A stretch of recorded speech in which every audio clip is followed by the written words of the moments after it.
Hi everyone, it's Leslie here from Hungry Heavy Crafts, and I have another card to share with you today. This was my first play with gelatos. I thought I would use them a little bit like watercolors, but also incorporate some heat embossing to create a resist. To start with this card, I took the largest rectangle from the Lawn Fawn small stitch rectangle set, and I ran that through my machine, but I'm actually using some watercolor paper, and I got this at an art store, and it's not perfectly white, it's a little bit off-white, but I wanted to create a Valentine's card. So I probably should have thought ahead of time and used clear embossing powder, but I didn't. But I don't really mind because I really enjoy and like how the finished product turned out. Because I'm going to be embossing, I'm prepping my surface with the powder tool, and that makes sure that there's no stray pieces of powder in places that we don't want them. I'm using some heart stamps. These are from Gia. I picked these up in France in 2009, I think it was, but I keep coming back to them. They're a great selection of hearts, perfect for this time of the year. Now I'm stamping this with some VersaFine and then using white embossing powder to sprinkle over the top. I keep my embossing powder in one of these little tubs. They are called Really Useful Boxes, and I believe I got them at Hobby Crafts for about £1.30, £1.39, something like that. So they're really cheap and they stack really well. So I'd really recommend them for keeping your embossing powders in place. I've stamped and put powder over one of the images, and I'm just going to continue doing that until I'm happy. I'm using some washi tape to mask off the edge because I don't want the stamped image to go past the stitching. I like the look of it when it stops at the stitching. Now that I've embossed all the hearts, I decided it wasn't quite what I had imagined. I wanted to add something extra. So I'm going to do these little sparkles, I guess they are, from my W+9 stamp set. And I'm using both the small and the large sparkle or little diamond. And I'm going to just stamp these randomly in the spaces between the hearts, just to fill up those wide open spaces. Now I'm sprinkling the embossing powder over the top and using a paintbrush off camera to brush away any stray bits of powder before I heat emboss it. Now it's all embossed. You can see there as the light shines on it, the different areas that the embossing is, but I want to add some color so those areas really pop. I'm going to tape down all four sides of my card along the stitching area.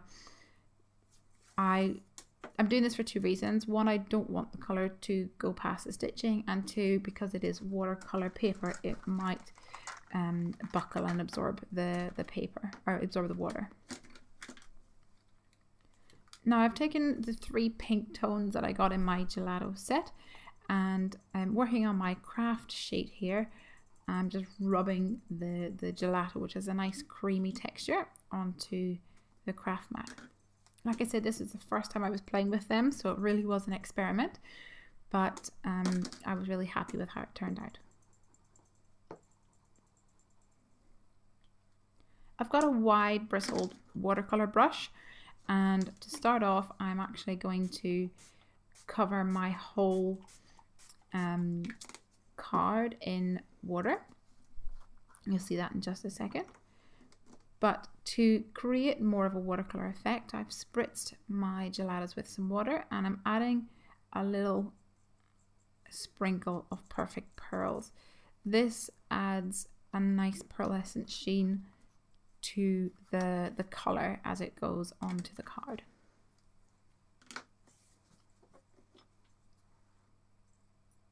Now let's wet the card. And this big bristled brush makes it really quick and easy to wet it. And this will actually help, because it's wet, it'll help the colour and the pigment travel and soak up into the water.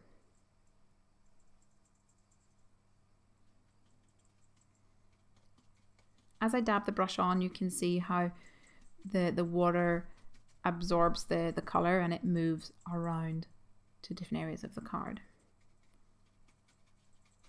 I didn't want my colour to be all in straight lines, so you'll see me turning the different angles of the brush at times and adding more water and more colour.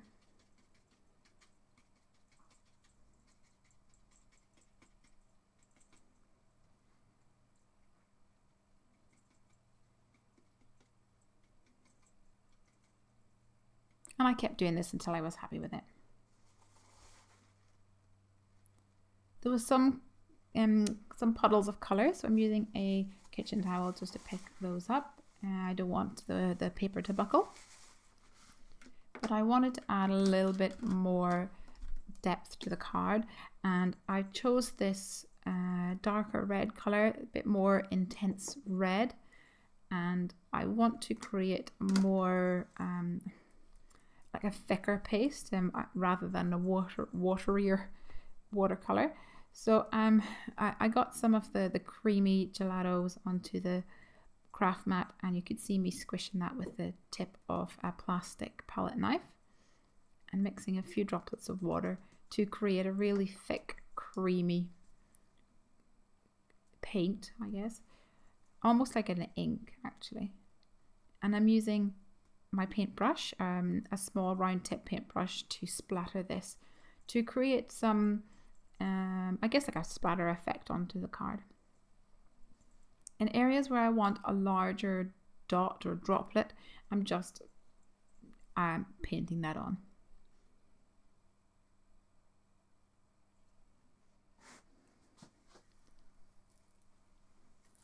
When I was finished doing that, I took off the tape and I waved my heat tool above it from a really high distance. I didn't want to melt the embossing powder again, but I wanted to make sure that it was nice and dry before I move on to the next part of my card.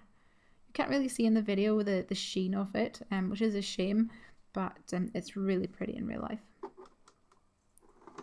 I wanted a colour to contrast the pink and the soft pink and that off-white colour, but black was a bit too harsh, so I've chosen this dark grey, almost charcoal card, and I have cut it out using the larger stitch rectangle. Now, because in the UK the paper that we have is not 8.5 by 11, it's A4, and a quarter of that page is just slightly smaller than the larger stitch rectangle. So I'm trimming down on the outer edge of all of that stitching to create an even border all the way around, and that way I can get more out of my card. I'm just going to stick this onto a side folding note card using some tape runner.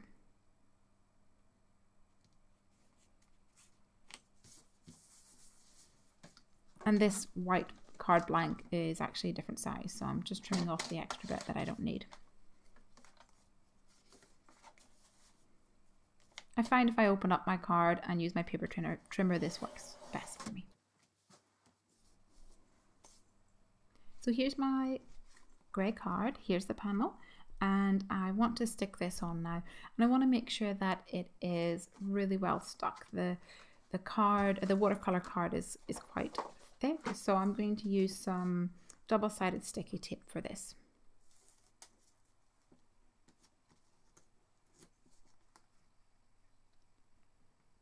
When I'm sticking it on, I want to make sure that the border all around the outside is even. And this helps give a nice professional finish to the card. Now it's time for my greeting. I've picked out a stamp set here, and I believe this is from Kirsty Wiseman, and I've decided to choose the one that says "With Love." It's only fitting, seeing as it is a Valentine's Day card. And I'm going to bring in that grey cardstock again and emboss with white embossing powder once again. So I'm stamping this with the Versamark and then using the white embossing powder on top.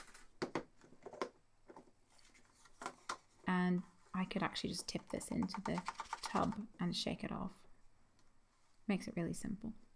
Now it didn't actually emboss all the way on the left hand side at the bottom, but I quite like this less than perfect look. It gives it a more handmade and homemade feel, so I was really happy with that. I thought it would add some character to the card. And I'm going to trim that down both top and bottom to make sure that it's a little bit narrower before I add it to the card. And I wasn't sure whether I wanted to put it in the middle or off from the side, so I played around for a little while and decided that it would look good coming off the right hand side. So I'm just going to cut a pennant into the left hand side of my greeting, and then I will stick it on here with some foam tape.